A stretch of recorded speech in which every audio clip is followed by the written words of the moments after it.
Yeah, good day and welcome to another exciting edition of our interview segment. Today we'll be chatting with Lady Rita Mba.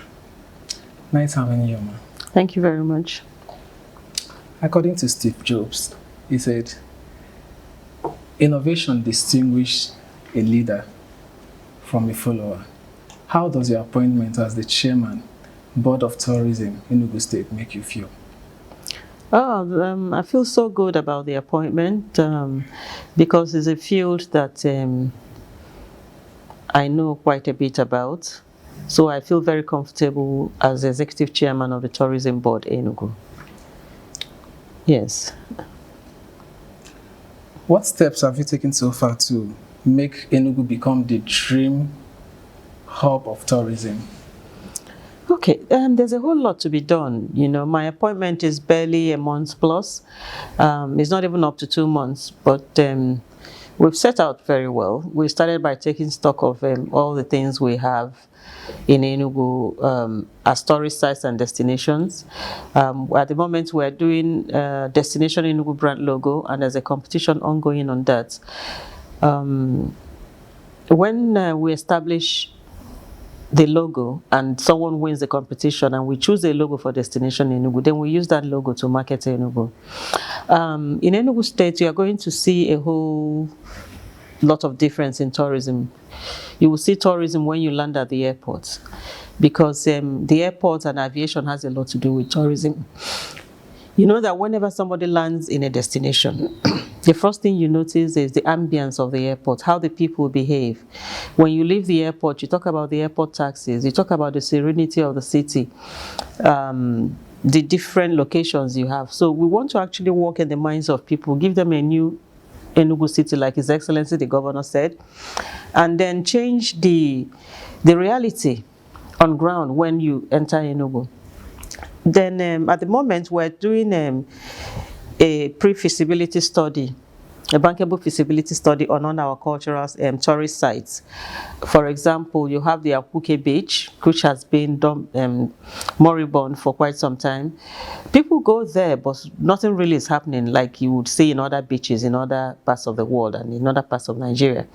We have the Eziago complex, which has a cave, a waterfall, and a lake all in one complex. We're also looking at that very well. You must have also heard that we're doing something about Hotel Presidential. We're looking for investors who have the money to invest in those places. It will be concession to them. The International Conference Center will be concession as well to anybody who is ready to do business. So, and His Excellency the Governor has made sure that he's made it very easy for investors to come in here. You know, there are a couple of things that we've put in place so that whoever wants to bring his funds to Enugu State to invest on the tourism will not have difficulties in getting his company registered, getting due diligence done, setting up the system. And the most important thing that we're doing at the moment is that we're making sure that we've moved infrastructure down to the tourist sites that we're trying to develop. Because if we develop these tourist sites and the infrastructures are not in place, I mean, it wouldn't make any sense. So we're also at the moment doing the infrastructures leading to those tourist sites. So I think in a nutshell, this is what we are doing at the moment. In the issue of tourism, you know, security plays a vital role. Yeah. Do you think that, how do you think tourism can thrive with the level of insecurity in the Southeast? People keep talking about the level of insecurity in the Southeast, but I don't think it's still the same at the moment. The reality on ground has changed. Yes, we had some security issues a couple of months and a couple of years back. But since His Excellency the Governor, Dr. Barrister Rita Mba, took over government, you would notice that he's been very, very particular about the sit at home, the Monday sit at homes. Immediately he came in, he made sure that he stopped people from sitting at home on Mondays. And I think that has really helped the business in Enugu because before now, the banks were not open, the markets too were not open, and the offices were also not open. But at the moment, you see that on Monday sit at home, people come out and go about their normal businesses. The flights come in and go. I would want to believe that people have so much gotten used to this sit at home that they don't even want to go anywhere on Monday. So I don't think it's a security issue keeping them at home on Monday. I think it's just that they don't want to go out on Monday. That's basically it. So the tourism industry is not affected by insecurity in the Southeast. It's not at all, because we still get a lot of people coming in. Almost all the hotels in Enugu are fully booked weekends. If the insecurity was that bad, I don't think people would be flying into town and stay in the hotels. There's still nightlife in Enugu, although not as much as it used to be, but people will get back to what it used to be. And you would agree with me that since His Excellency came in, we've not had any casualty on any of the sit-at-home Mondays. So he's actually succeeded in stopping the chaos that comes with sit at home. So I don't think we have any issue. Okay. So what excites you about the future of tourism in Enugu State? Yes, I'm excited about the future of tourism because lots of people don't know that tourism is the second biggest global business and global sector, the second biggest in the world. And if that is true, it's nice that we're creating awareness about tourism at the moment. You would see that all of a sudden people are paying attention to tourism because everybody knows that we're not going to live for the rest of our lives depending on the oil. His Excellency, the President of the Federal Republic of Nigeria, Bola Ahmed Tinubu, for the first time instituted the Ministry of Tourism. We didn't have a Ministry of Tourism before. This shows that he understands the enormous power and the enormous resources that we have in tourism. And don't forget, for any country to grow its GDP, the country must be doing very well in the tourism sector.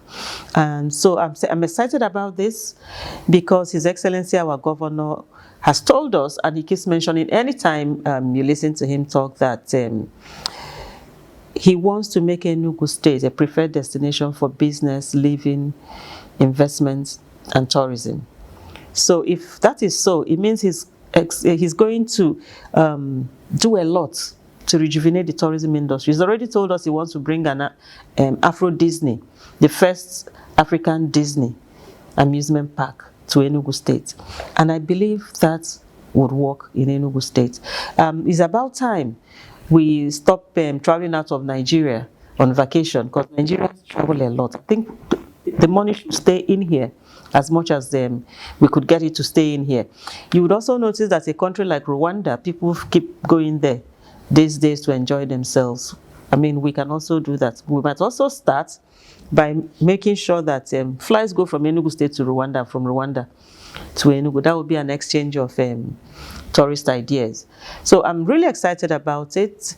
And because of the excitement, there's something in the offing in Enugu State. At the moment, we're doing the first Unity Christmas Park.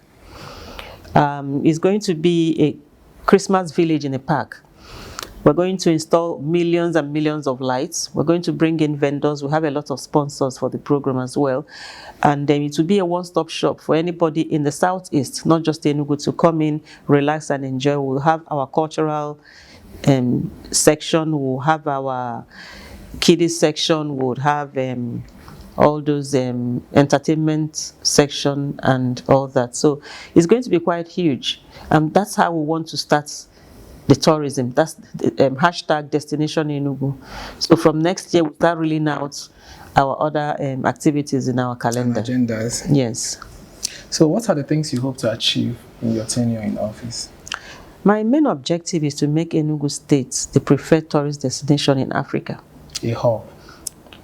Destination. It has to be a destination, because when you talk about a destination, it means it's a place to be.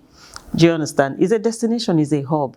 But I prefer to call it Destination Enugu, because that puts it in people's mind that this is where we need to be. That is my dream. And I, with all the support from His Excellency, the Governor, I think we should be able to reach there. We also have the Ministry of Culture and Tourism. So it's a whole total package that we're all working together to see that we move the tourism in Enugu State forward. Yeah. What advice will you give to your younger self? To my younger self? Yeah. Oh, okay. To be more focused and more prayerful. Yes, I think if I was more focused while I was a lot younger, I would have achieved more than I achieved today. And not to allow any form of distraction stop me from getting to my destination. Yes, and to be more prayerful, that's all. So what would you like to point out to conclude this interview? What am I? This man is very funny. Okay. In conclusion, I would like to say that I'm indeed very happy that you found the state worthy for this interview. That means you're interested in what we're doing here and that you've seen that we're trying to make things happen and you're supporting us by talking to us. So we really do appreciate that. Thank you very much. You're welcome. Thank you.